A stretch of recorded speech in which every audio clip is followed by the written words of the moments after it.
ಉಪ್ಪಿನಂಗಡಿ ಕರಾವಳಿ ಕರ್ನಾಟಕದ ಒಂದು ಸಣ್ಣ ದೇವಾಲಯ ಪಟ್ಟಣವಾಗಿದ್ದು, ದಕ್ಷಿಣ ಕನ್ನಡದ ಎರಡು ಪ್ರಮುಖ ನದಿಗಳಾದ ನೇತ್ರಾವತಿ ಮತ್ತು ಕುಮಾರಧಾರ ನದಿಗಳ ಪವಿತ್ರ ಸಂಗಮದಿಂದ ಇದರ ಸೌಂದರ್ಯವು ದ್ವಿಗುಣಗೊಂಡಿದೆ. ಕಾಶಿ, ರಾಮೇಶ್ವರ ಮತ್ತು ಗೋಕರ್ಣದಲ್ಲಿ ಹಿಂದೂಗಳಂತೆ ಜನರು ಅಂತ್ಯಕ್ರಿಯೆಗಳನ್ನು ನಡೆಸುವುದರಿಂದ ಈ ಪಟ್ಟಣವನ್ನು ದಕ್ಷಿಣ ಕಾಶಿ ಅಥವಾ ದ್ವೀಪದ ಕ್ಷೇತ್ರ ಎಂದು ಪರಿಗಣಿಸಲಾಗುತ್ತದೆ. ಇದಲ್ಲದೆ ಶಿವಮೊಗ್ಗದ ಕೂಡಲ ಸಂಗಮದ ನಂತರ ಕರ್ನಾಟಕದ ಏಕೈಕ ಎರಡನೇ ಸಂಗಮ ಕ್ಷೇತ್ರವಿದು. ಮಂಗಳೂರಿನಿಂದ ಸುಮಾರು 60 ಕಿಮೀ ದೂರದಲ್ಲಿರುವ ನ 17 ರ ಪಕ್ಕದಲ್ಲಿರುವ ಉಪ್ಪಿನಂಗಡಿ ಅಂದರೆ ಉಪ್ಪಿನಂಗಡಿ ಧಾರ್ಮಿಕ, ಸಾಂಸ್ಕೃತಿಕ ಮತ್ತು ವಾಣಿಜ್ಯ ಪ್ರಾಮುಖ್ಯತೆಯನ್ನು ಪಡೆದುಕೊಂಡಿದೆ. ಇಲ್ಲಿರುವ ಸಹಸ್ರಲಿಂಗೇಶ್ವರ ದೇವಸ್ಥಾನವು ದಕ್ಷಿಣದಾದ್ಯಂತ ಪ್ರಸಿದ್ಧವಾಗಿದೆ ಮತ್ತು ಈ ಎರಡು ನದಿಗಳ ದಡದಲ್ಲಿ ಸಾವಿರಾರು ಲಿಂಗಗಳನ್ನು ನಾವು ಕಾಣುತ್ತೇವೆ. ಇಲ್ಲಿರುವ ಪ್ರತಿಯೊಂದು ಕಲ್ಲನ್ನು ಶಿವಲಿಂಗವೆಂದು ಪರಿಗಣಿಸಲಾಗುತ್ತದೆ. ಇದರ ಪರಿಣಾಮವಾಗಿ ಸ್ವಾಮಿ ವಾದಿರಾಜರು ಲಿಂಗಗಳ ಮೇಲೆ ಮುದ್ರೆ ಬೀಳುವುದನ್ನು ತಪ್ಪಿಸಲು ಮೊಣಕಾಲುಗಳ ಮೇಲೆ ತೆವಳುತ್ತಾ ಶಿವನನ್ನು ಪೂಜಿಸಿದರು.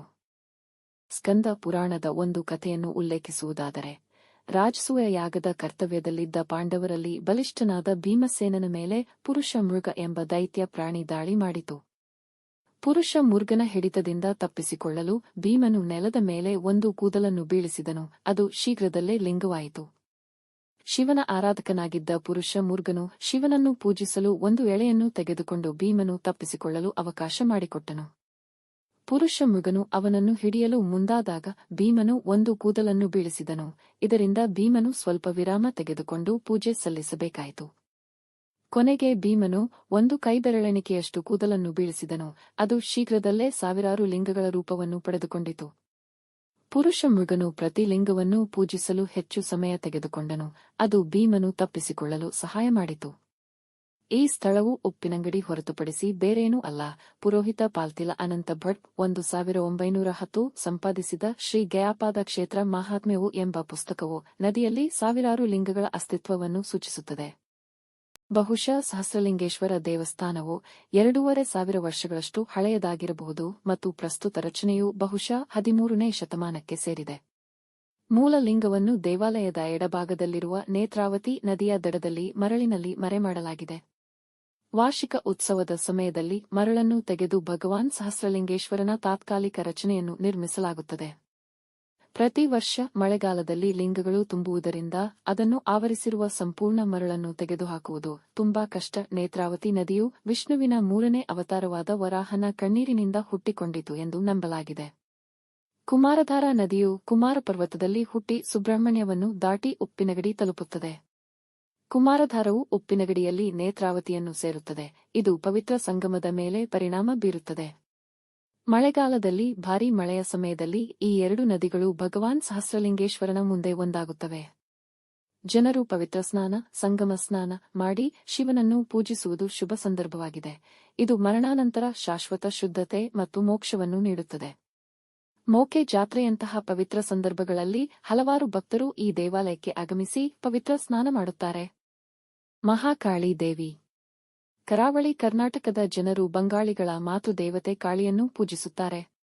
ನೇತ್ರಾವತಿ ನದಿಯ ದಡದಲ್ಲಿ ಮಹಾಕಾಳಿಯು ಪ್ರತ್ಯೇಕ ದೇವಾಲಯವನ್ನು ಹೊಂದಿದ್ದು, ಆಕೆಯ ಕೈಯಲ್ಲಿ ತ್ರಿಶೂಲ, ಖಡ್ಗ, ಡಮರುಗ ಮತ್ತು ಪಾನೀಯದ ಬಟ್ಟಲು ಇದೆ. ರಕ್ತಬೀಜಾಸುರನ ದುಷ್ಟಶಕ್ತಿಗಳನ್ನು ನಾಶ ಮಾಡಲು ದೇವತೆ ಆದಿಶಕ್ತಿ ಮಹಾಕಾಳಿಯ ರೂಪವನ್ನು ಧರಿಸಿದಳು. ಹೆಚ್ಚಿನ ದೇವಾಲಯಗಳಲ್ಲಿ ಶಿವ, ಪಾರ್ವತಿ ಮತ್ತು ಕಾಳಿ ರುದ್ರನ ಸಹಬಾಳ್ವೆಯನ್ನು ನಾವು ಕಾಣಬಹುದು. ಭಗವಾನ್ ಕಾಲ ಭೈರವನು ಇಲ್ಲಿ ಒಂದು ಸ್ಥಳವನ್ನು ಕಂಡುಕೊಳ್ಳುತ್ತಾನೆ. ಕುಂಕುಮಾರ್ಚನೆ ಮತ್ತು ಬೂಲ್ಯ, ರಂಗ ಪೂಜೆ ಮಹಾಕಾಳಿಗೆ ಅತ್ಯಂತ ಪ್ರಿಯವಾದ ಪೂಜಾ ರೂಪಗಳಾಗಿವೆ. ಸಾಂಕ್ರಾಮಿಕ ರೋಗಗಳು ದಾಳಿಗೊಳಗಾದಾಗ ಜನರು ಕಾಳಿಯನ್ನು ಪೂಜಿಸುತ್ತಾರೆ. ಪ್ರತಿ ವರ್ಷ ಮೆಚ್ಚಿ ನೇಮ ಎಂದು ಕರೆಯಲ್ಪಡುವ 2ನೇ ವಿಧದ ಪೂಜೆಯನ್ನು ದೇವಿಗೆ ಅರ್ಪಿಸಲಾಗುತ್ತದೆ. 2ನೇ ಮಕ್ಕೆ ಜಾತ್ರೆಯೆಂದು ನಡೆಯುವ ಈ ಹಬ್ಬದ ಸಮಯದಲ್ಲಿ ಪತ್ರಿ ಪ್ರಮುಖ ಪಾತ್ರ ವಹಿಸುತ್ತದೆ. 1934ರಲ್ಲಿ ಹೊಸ ದೇವಾಲಯವನ್ನು ನಿರ್ಮಿಸಲಾಯಿತು ಮತ್ತು ಪ್ರಸಿದ್ಧ ಶಿಲ್ಪಿ ರಂಜಲಾ ಗೋಪಾಲ್ ಶೆಣೈ 1953ರಲ್ಲಿ ಯಾವುದೇ ಸಂಭಾವನೆಯನ್ನು ಪಡೆಯದೆ ವಿಗ್ರಹವನ್ನು ಕೆತ್ತಿದರು. ಮಹಾಕಾಳಿ ದೇವಿ. ಕರಾವಳಿ ಕರ್ನಾಟಕದ ಜನರು ಬಂಗಾಳಿಗಳ ಮಾತೃದೇವತೆ ಕಾಳಿಯನ್ನು ಪೂಜಿಸುತ್ತಾರೆ. ನೇತ್ರಾವತಿ ನದಿಯ ದಡದಲ್ಲಿ ಮಹಾಕಾಳಿಯು ಪ್ರತ್ಯೇಕ ದೇವಾಲಯವನ್ನು ಹೊಂದಿದ್ದು, ಆಕೆಯ ಕೈಯಲ್ಲಿ ತ್ರಿಶೂಲ, ಖಡ್ಗ, ಡಮರುಗ ಮತ್ತು ಪಾನೀಯದ ಬಟ್ಟಲು ಇದೆ. ರಕ್ತಬೀಜಾಸುರನ ದುಷ್ಟಶಕ್ತಿಗಳನ್ನು ನಾಶ ಮಾಡಲು ದೇವತೆ ಆದಿಶಕ್ತಿ ಮಹಾಕಾಳಿಯ ರೂಪವನ್ನು ಧರಿಸಿದಳು.